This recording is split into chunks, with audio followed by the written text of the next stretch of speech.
नमः हरे हराये नमः। हरे कृष्णा। आज हम भगवत गीता अध्याय 7 श्लोक नंबर 9 सीखेंगे। चलिए शुरू करते हैं। पुण्यो गंधः पृथिव्यां च तेजश्चास्मि विभावसौ जीवनं सर्वभूतेषु तपश्चास्मि तपस्विषु। अब हम इसे धीरे धीरे बोलकर समझते हैं। पुण्यो गंधः पृथिव्यां च तेजश्चास्मि विभावसौ जीवनं सर्वभूतेषु तपश्चास्मि तपस्विषु। अब हम इसे फिर से गाते हैं। पुण्यो गंधः पृथिव्यां च तेजश्चास्मि विभावसौ जीवनं सर्वभूतेषु तपश्चास्मि तपस्विषु। अब हम समझते हैं भगवान श्री कृष्ण इस श्लोक में हमें क्या बता रहे हैं।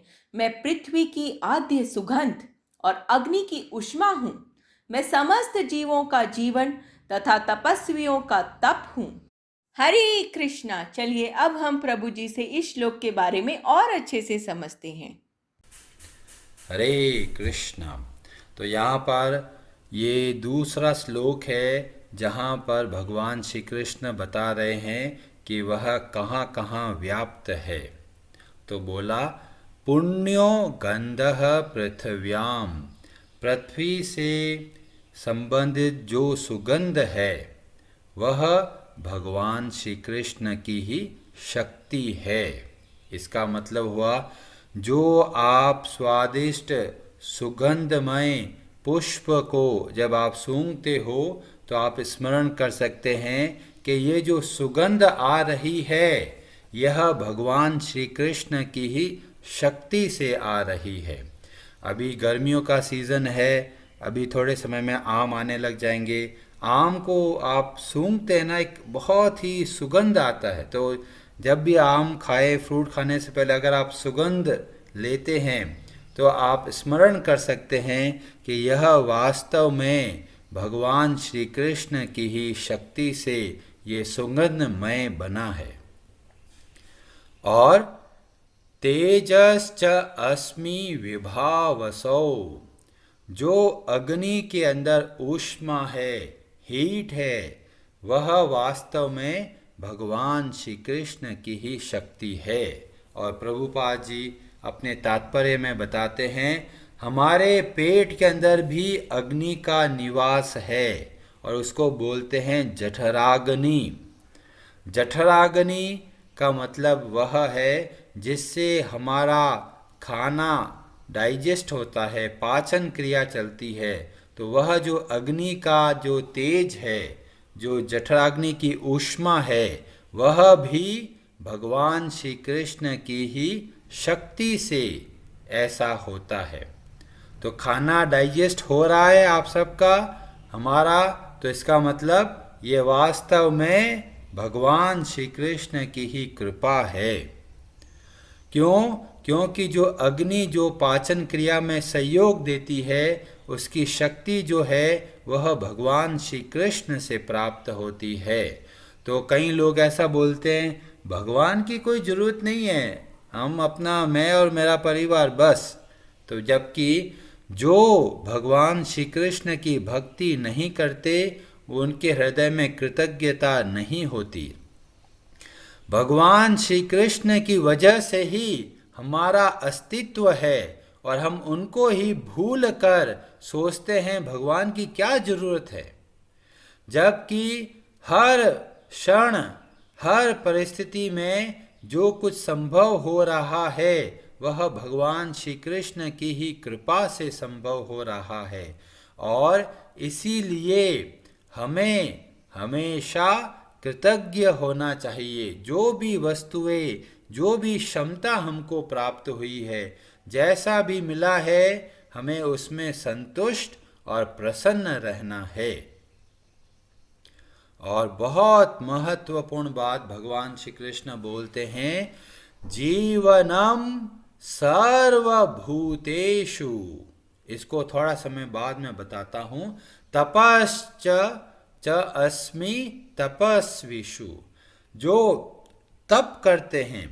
अब कैसे तप करते हैं? हम लोग घर में रहते हुए भी तरह तरह के तपस्या करते हैं। पहला तप, जब कोई व्रत करते हैं तो हम अपने इंद्रियों के प्रतिकूल जाकर और दृढ़ निश्चय के साथ व्रत करते हैं कि आज एकादशी है, आज थोड़ा कम हमको फालतू काम करने हैं, थोड़ा कम हमको फलाहार करना है, और इस तरह से थोड़ा प्रयत्न करते हैं दृढ़ता के साथ में। तो ये दृढ़ता, ये डिटर्मिनेशन, ये विल पावर जो है वह भगवान श्री कृष्ण की ही शक्ति से है।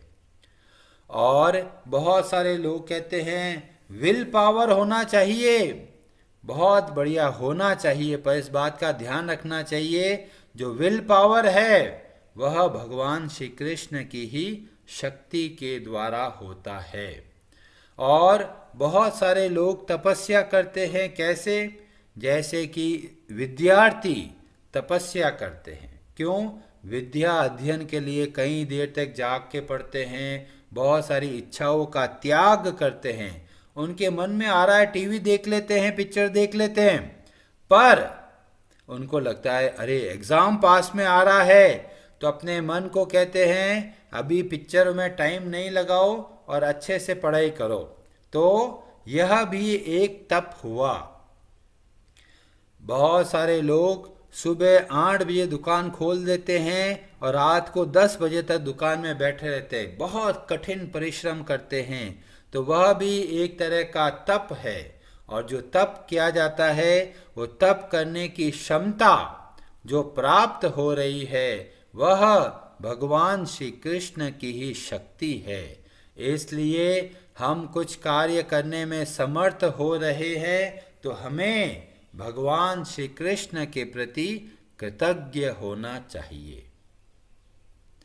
जीवनम सर्वभूतेषु, समस्त प्राणियों का जीवन जो है वह भगवान श्री कृष्ण की ही शक्ति पर आधारित है।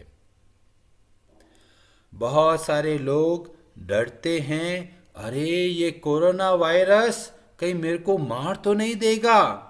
आप चिंता मत कीजिए, कोरोना वायरस के अंदर उतनी क्षमता नहीं है। क्यों?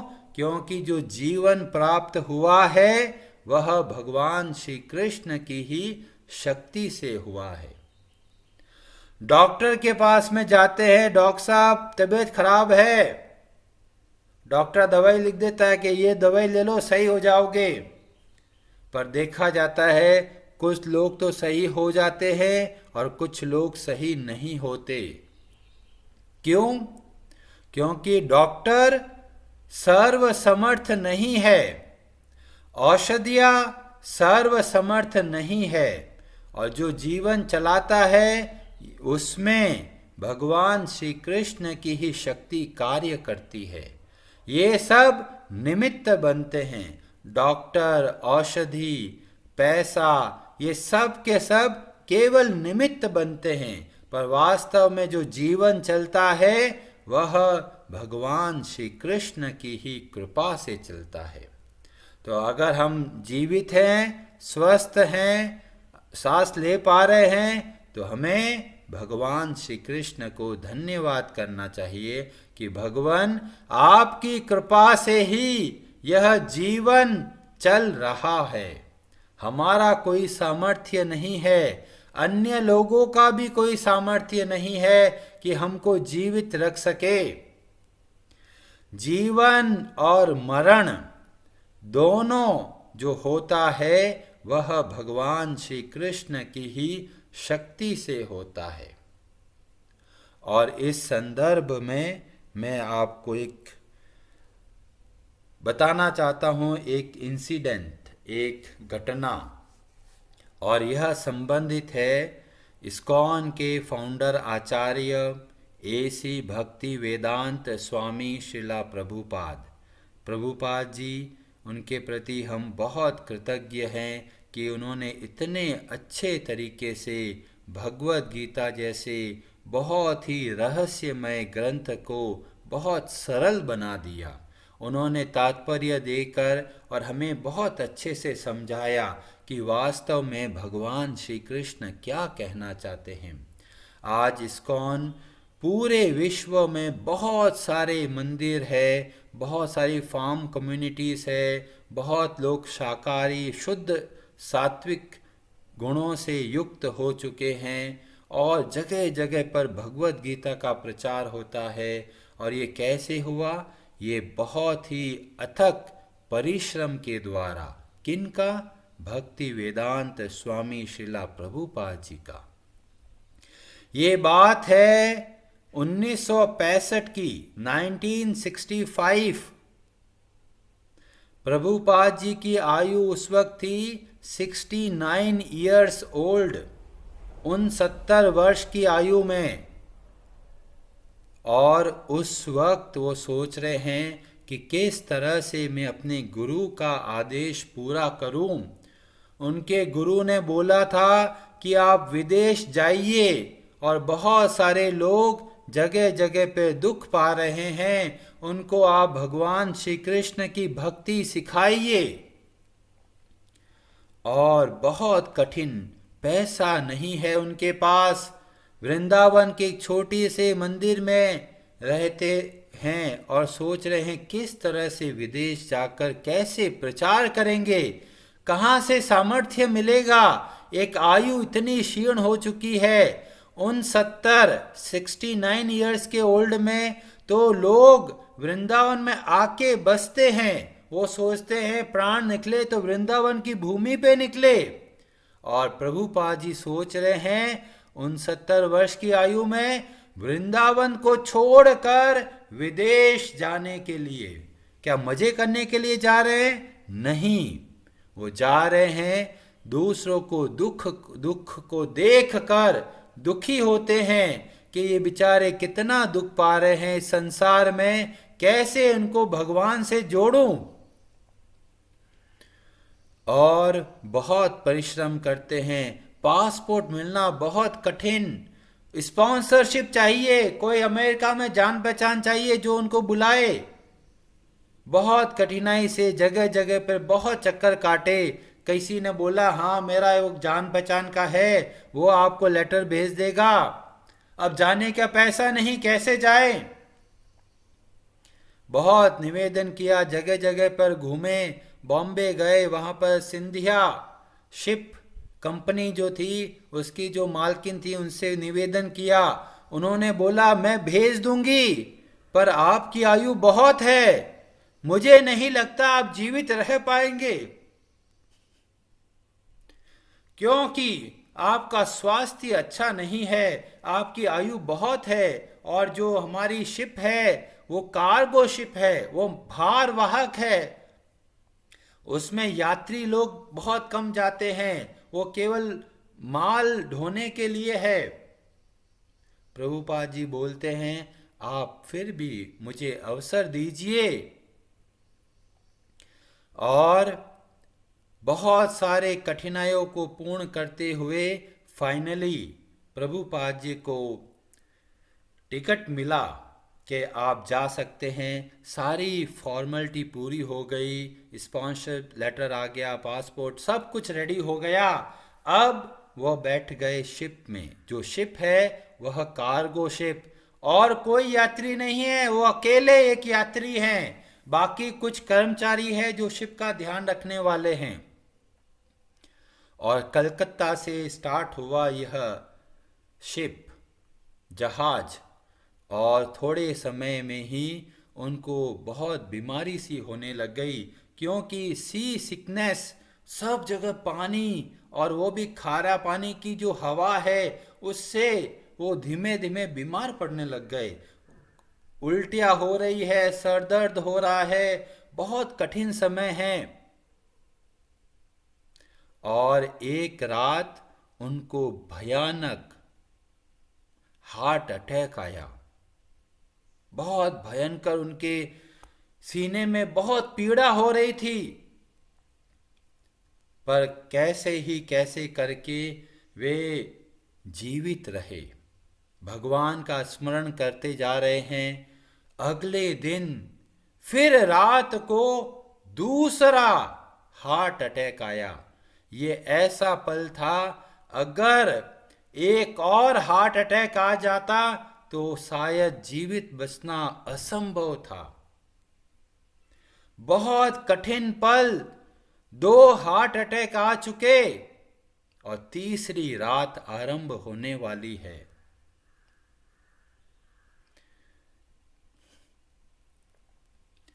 प्रभुपाद जी प्रार्थना करते हैं भगवान श्री कृष्ण से,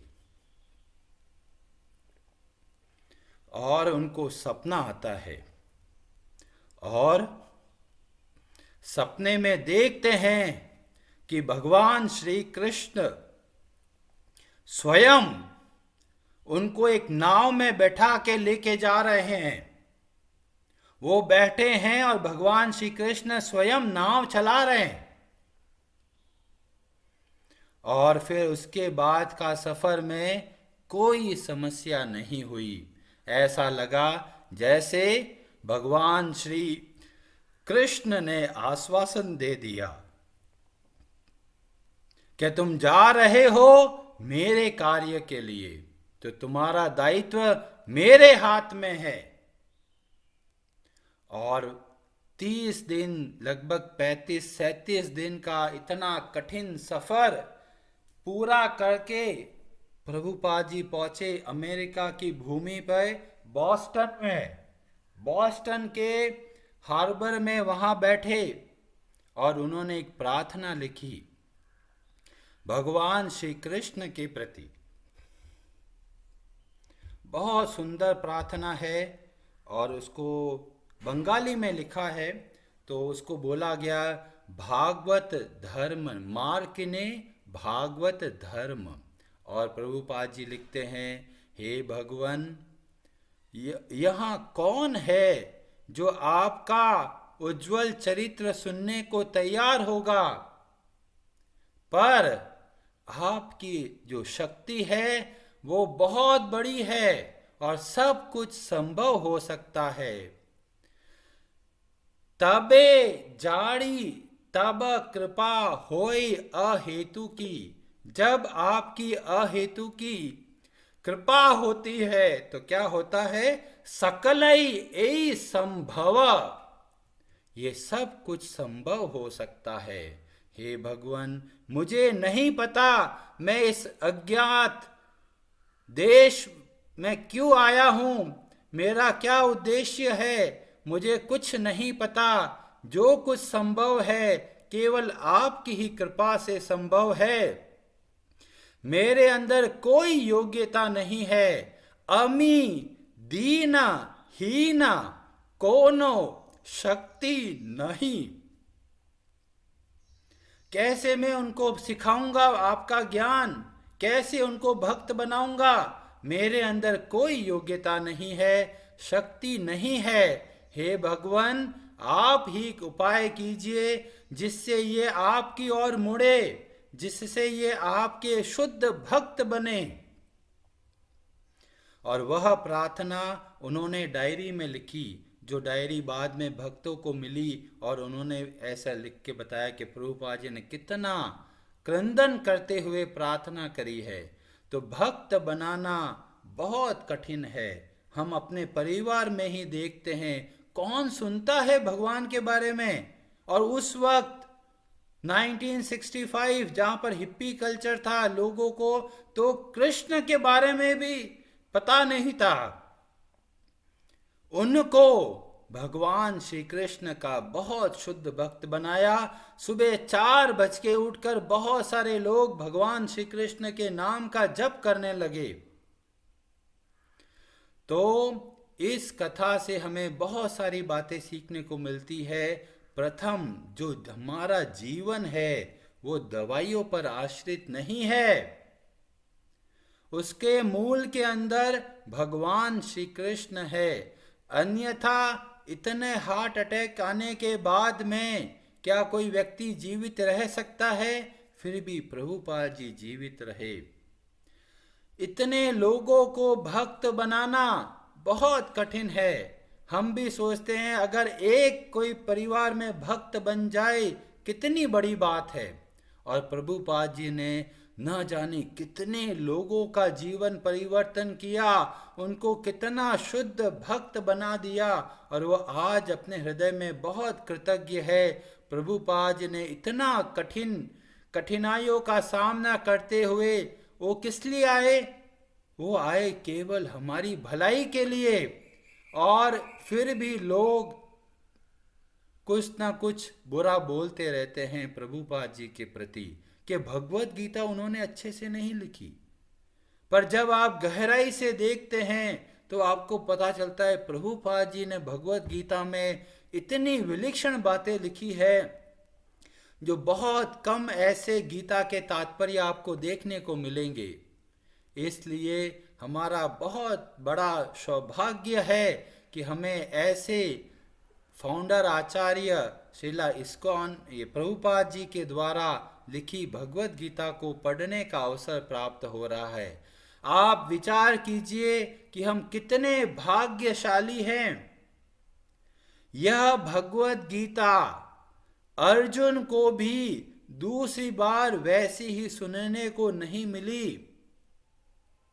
महाभारत में वर्णन आता है, बाद में अर्जुन पूछते हैं कि भगवान जो भगवत गीता आपने सुनाई वो थोड़ी बहुत भूल गया। तो भगवान बोलते हैं वैसी भगवत गीता मैं नहीं सुनाऊंगा, पर मुख्य बात मैं वापस बता रहा हूं, और उसको बोलते हैं अनुगीता। तो सोचिए हम कितने भाग्यशाली हैं। अर्जुन को भी दूसरी बार भगवत गीता सुनने को नहीं मिली और हमें हर रोज भगवत गीता प्राप्त है। कभी भी हम पढ़ सकते हैं। और ये कैसे संभव हुआ?